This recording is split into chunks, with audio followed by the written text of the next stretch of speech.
नमस्कार दोस्तों, एक बार फिर से मैं आपका स्वागत करती हूँ। आप देख रहे हैं मेरा यूट्यूब चैनल पेंशन अलर्ट। दोस्तों, आज हम फिर से आर्म्स IPS 95 पेंशनर्स मैरिज के बारे में बात करेंगे। EPS 95 पेंशनर्स के लिए लोग कितने नीचे गिर गए हैं कि उन बुजुर्गों की भावनाओं के साथ खिलवाड़ किया जा रहा है। अभी तक सरकार की तरफ से कोई घोषणा नहीं हुई है, न ही कोई सूचना आई है कि EPS 95 की पेंशन में बढ़ोतरी कर दी गई है। लेकिन आप देखेंगे या आपने देखा होगा कि बड़े बड़े चैनलों पर ये खबरें बहुत तेजी से वायरल हो रही हैं कि EPS 95 की पेंशन 8,000 से बढ़ाकर 8,500 कर दी गई है। कुछ चैनलों ने लिखा है EPS 95 पेंशनर्स की बल्ले बल्ले, सरकार ने 1,000 से 9,500 कर दी है। कुछ चैनल ये कह रहे हैं कि सरकार ने दिवाली पर EPS 95 पेंशनर्स को तोहफा दिया, पेंशन में 2.5 गुना बढ़ोतरी कर दी। दोस्तों, देखिए कितने नामी गिरामी चैनलों ने ये खबर दिखाई है। न्यूज 18 राजस्थानी लिखता है EPS 95 पेंशन सरकार ने 2.5 गुना बढ़ा दी, 1,000 से सीधी 8,500 कर दी।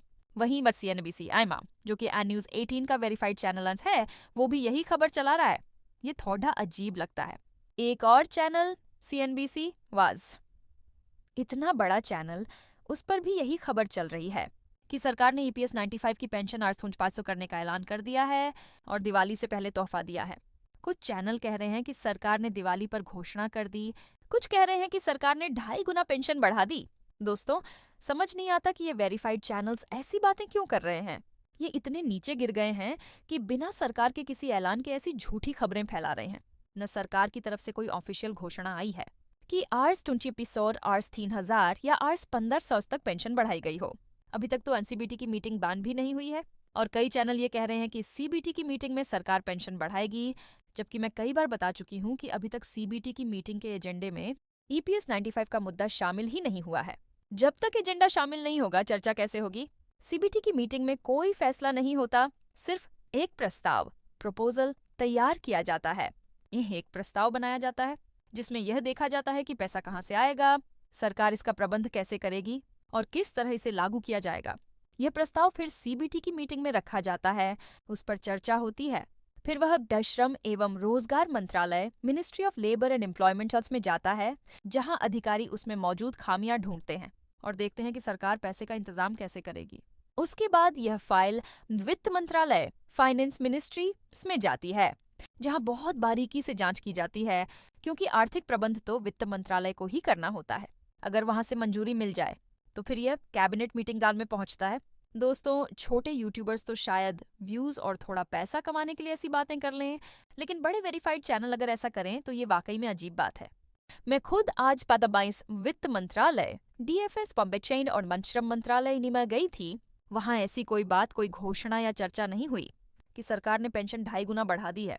भाई, 2.5 गुना या 3 गुना बढ़ोतरी तो तभी पता चलेगी CBT की मीटिंग में प्रस्ताव पास होगा।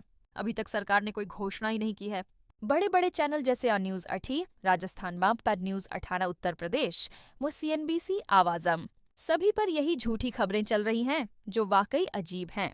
मैं आज सुबह 11 बजे ही पढ़िए फैसमाज गई थी, वहां बात की। उन्होंने कहा कि ऐसी कोई बात नहीं है, कोई घोषणा नहीं हुई। हाँ, ये जरूर है कि CBT की मीटिंग में यह प्रस्ताव रखा जा सकता है, लेकिन अभी तक उसे एजेंडे में शामिल नहीं किया गया है। 2 दिन पहले अशोक रावत जी मंस की टीम ने फाइनेंस मिनिस्ट्री से मुलाकात की थी। उन्होंने भी कहा कि हमारा मुद्दा एजेंडे में शामिल नहीं किया गया। श्रम मंत्रालय में भी उन्होंने यही कहा। जब एजेंडे में शामिल ही नहीं तो हम कैसे माने कि सरकार पेंशन बढ़ाने जा रही है? दोस्तों, इन चैनलों की झूठी खबरें देखकर अच्छा नहीं लगा, इसीलिए मैं खुद गई कि शायद सच में कोई घोषणा हुई हो और मुझे पता न लगा हो। लेकिन वहां जाकर साफ हुआ, कुछ नहीं हुआ। सरकार ने कुछ भी नहीं बढ़ाया।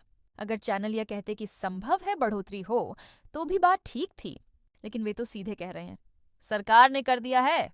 ये बिल्कुल गलत है। 62 के मामले पर वित्त मंत्रालय चर्चा कर रहा है, श्रम मंत्रालय भी विचार कर रहा है कि EPS 95 की पेंशन में 11 साल से बढ़ोतरी नहीं हुई तो कुछ बोनस दिया जाए।